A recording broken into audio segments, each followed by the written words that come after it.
Most people who say they function fine on 6 hours of sleep are not wrong. They're describing how it feels. The problem is that sleep loss changes perception before it causes obvious collapse. The first thing it takes is the ability to accurately notice what it is taking. In controlled sleep restriction studies, participants limited to 6 hours per night for multiple consecutive nights report that they stabilize. They feel as though they have adapted. Objectively, their reaction times are slower and their attention lapses increase, and cognitive errors accumulate across days. Performance continues to decline while sleep assessment plateaus. The system that evaluates the system is impaired by the same process that is degrading it. After roughly 17 to 19 hours awake, measurable cognitive impairment begins to resemble alcohol intoxication in terms of reaction time and attention variability. That comparison reflects laboratory data, yet culturally, one of those states is condemned and the other is often framed as discipline. The illusion is not that we feel exhausted. The illusion is that we feel functional. Sleep is usually described as recovery, which makes it sound passive and negotiable. A more accurate description is recalibration. During sleep, the brain is not shutting down, it is reorganizing. Sleep unfolds in cycles of roughly 90 minutes, and within those cycles, non-rapid eye movement stages deepen into slow-wave sleep, and later cycles contain increasing proportions of REM sleep. A typical night includes 4 to 6 of these cycles when allowed to complete.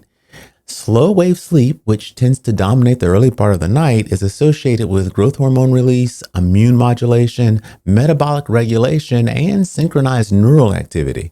During this stage, the glymphatic system increases clearance of metabolic byproducts such as beta amyloid. Synaptic downscaling occurs, meaning neural connections that were potentiated during the day are selectively pruned and recalibrated. The brain reduces noise and it restores signal.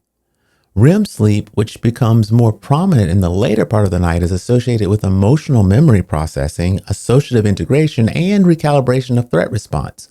Connectivity between the amygdala and the prefrontal cortex shifts, and emotional intensity can soften while memory content remains.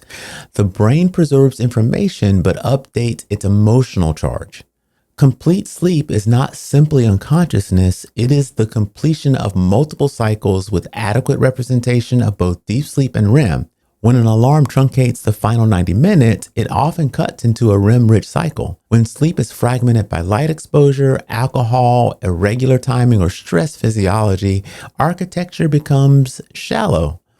You may be in the bed for 7 hours and still fail to complete the pattern your brain expects. There is a small subset of individuals who truly require less sleep. Certain genetic variants, including mutations affecting the DEC2 gene, are associated with naturally short sleep duration without measurable cognitive or metabolic impairment. These individuals are rare, and objective testing supports their stability across domains. Most people, however, who believe that they are short sleepers have not undergone controlled testing. What often feels like resilience is adaptation to narrower cognitive bandwidth. The difference is not how it feels on day one. The difference is what objective performance and long-term physiology reveal over time. So what does complete sleep feel like mentally? Well, it doesn't feel euphoric. It feels proportionate. Thoughts arrive in order rather than in collision.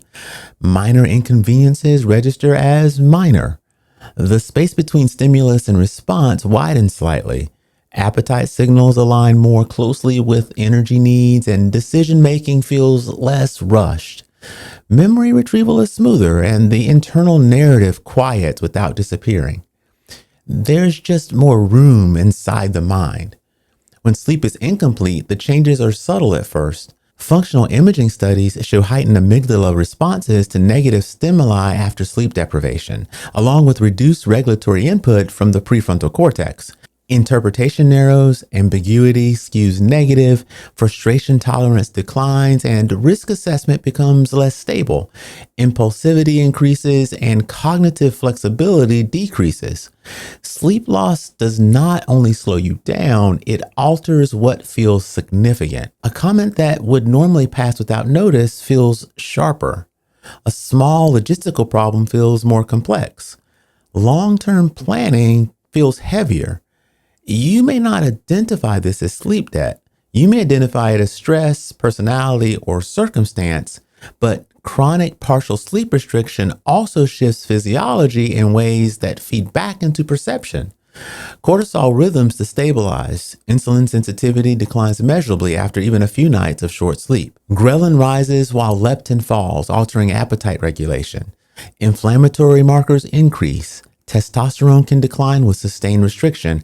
These shifts influence mood, energy, and motivation, which in turn influence behavior, which then shapes the next night's sleep. So the loop just continues to tighten. Sleep becomes an upstream regulator of interpretation. So the question becomes, how do people drift into incomplete sleep without intending to? Well, light is one of the mechanisms. The human circadian system interprets darkness as a signal for melatonin release. Evening exposure to bright, blue and rich light from screens and overhead light suppresses melatonin and shifts circadian timing later. The body expects contrast between day and night, and modern life often reduces that contrast. Irregular timing is another. When bedtime and wake time shift substantially between weekdays and weekends, circadian rhythms destabilize. Catching up on sleep can create a form of social jet lag that makes subsequent nights shallower and more fragmented. Architecture erodes not because of a single catastrophic night, but because predictability fades. Alcohol is commonly misunderstood. It can reduce sleep latency, which feels helpful, but it fragments REM and increases awakenings in the second half of the night. Sedation is not equivalent to complete cycling. Many people fall asleep faster and sleep worse. Late stimulation matters as well.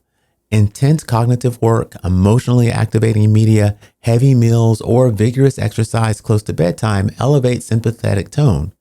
Sleep requires physiological downshifting. If the nervous system is still accelerating when you enter bed, onset may be delayed and depth reduced. Chronic stress compounds that problem. Elevated evening cortisol, rumination, and hypervigilance keep the brain in a lighter, more fragmented pattern. The mind remains partially on guard, and cycles may initiate but fail to consolidate. And alarms deserve more attention than they often receive. If bedtime is late and wake time fixed, the last REM-rich cycle is consistently sacrificed. Many individuals repeatedly truncate the portion of sleep most associated with emotional integration and cognitive flexibility, then normalize the resulting volatility. The result is rarely dramatic collapse. It is a gradual recalibration downwards. Bandwidth narrows, irritability normalizes, and decision fatigue feels like workload rather than architecture. What restores complete sleep is alignment. Consistent sleep and wake times anchor circadian rhythm. Regularity strengthens amplitude in the sleep-wake cycle and improves the probability that full cycles will express predictability. Morning light exposure, particularly within the first hour of waking, entrains the circadian clock. Natural light provides a stronger cue than indoor lighting, even on cloudy days. That cue improves melatonin timing later in the evening. Evening darkness supports downshifting. Dimming lights 1 to 2 hours before bed, reducing screen intensity, and avoiding highly stimulating content all lower sympathetic tone and permit melatonin to rise. Protecting your final 90 minutes of sleep can be more powerful than extending sleep indefinitely. If wake time is fixed, moving bedtime earlier preserves REM-rich cycles more reliably than weekend recovery.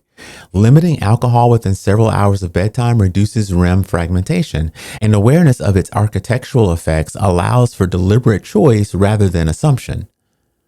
Wind-down routines need not be elaborate.